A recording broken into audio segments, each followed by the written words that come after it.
January 4th, 2024. Happy New Year at Aim High Academy, where we are always jamming with Jesus. We are on a series called Becoming an Effective Gymnastics Instructor.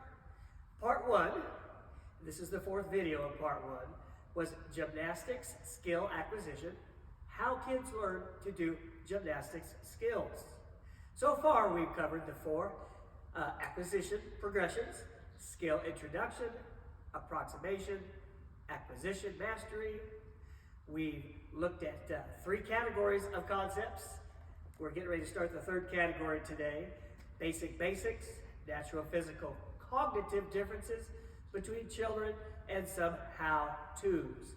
We've finished basics that included cognitive abilities and skills. Be patient with the learning process.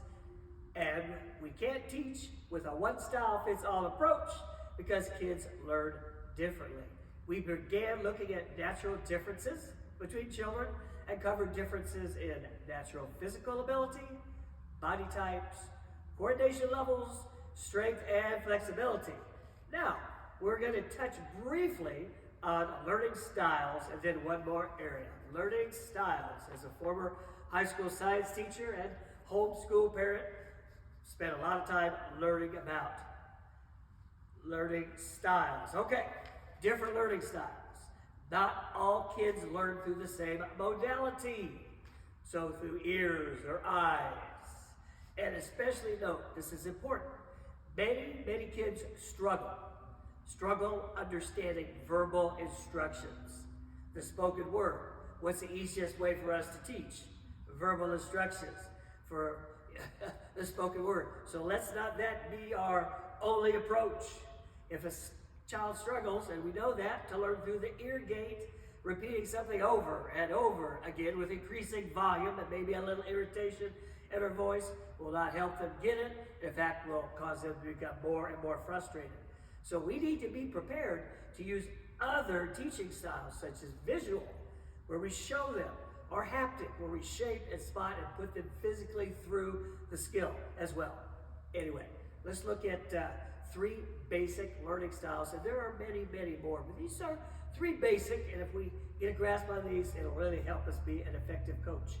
Audio, they learn by hearing, so we tell them how to do it.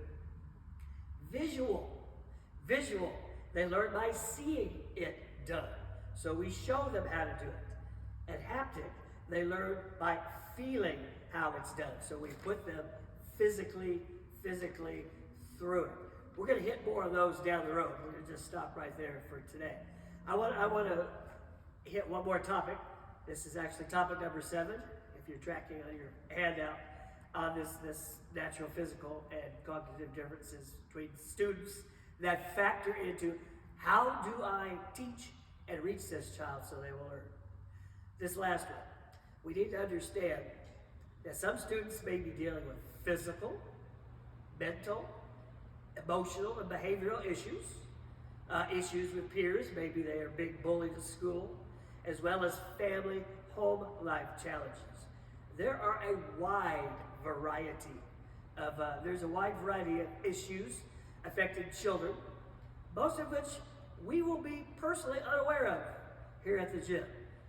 Here's a short list of some that will pop up fairly often in our classes. ADHD, we've all heard about that. We've all seen that. Attention Deficit Hyperactivity Disorder. PD, B as in boy, behavioral disorders. APD, auditory processing disorders. Sometimes they hear what is said, but it takes them a while to translate it. They hear it, but they don't get it for a while, or they might not get it at all. And of course, we all heard of the autism spectrum, ASD, autism spectrum disorder. 5 different types of disorders that affect how children are walking through life. All of these, and a host of other issues, including like maybe physical handicaps or abuse issues at home. These and other challenges the kids are going through may be represented in the students in our classes. Many of these dramatically affect a child's ability to learn and acquire gymnastic skills. So once again, we go back to be patient, patient, patient, since we don't often know what is going on with a student behind the scenes. Okay, let's go ahead and move on to the third category, some basic how-tos, so we can help kids get their skills learned. These aren't in any particular order. There's a whole lot more than these. There's just a few that we're going to touch on. Let's maybe look at two right now in this video. Number one, as a coach, instructor, teacher, be continually thinking, how can I increase repetitions of skills? How can I increase their work time, in other words? And how can I decrease downtime during my classes? What can I do to provide more time to actually have the children practicing their skills as opposed to sitting, standing in line, waiting, etc.? What can I do to speed things up? If I have my stations preset or partially preset, that helps speed things up. If I pick a demonstrator that is really good at most of the skills and have them demonstrate very quickly, or demonstrate very quickly myself, that speeds things up. What can we do to speed things up? One more for today, one more for this video. Number two, don't try to fix everything incorrectly done in a skill in one turn. We'll cover that more in the how not to coach discussion, how not to coach handout. Pick one attribute to focus on per workout. Well, maybe this week I'll focus on having straight legs, or maybe I'll focus on having pointed toes. Maybe I'll focus on good arm positions. Pick one thing, don't try to fix everything, because again, it's a process, it takes time, it takes hundreds of thousands of reps to get it done. Okay, next time we'll go over quite a few more of these how-tos.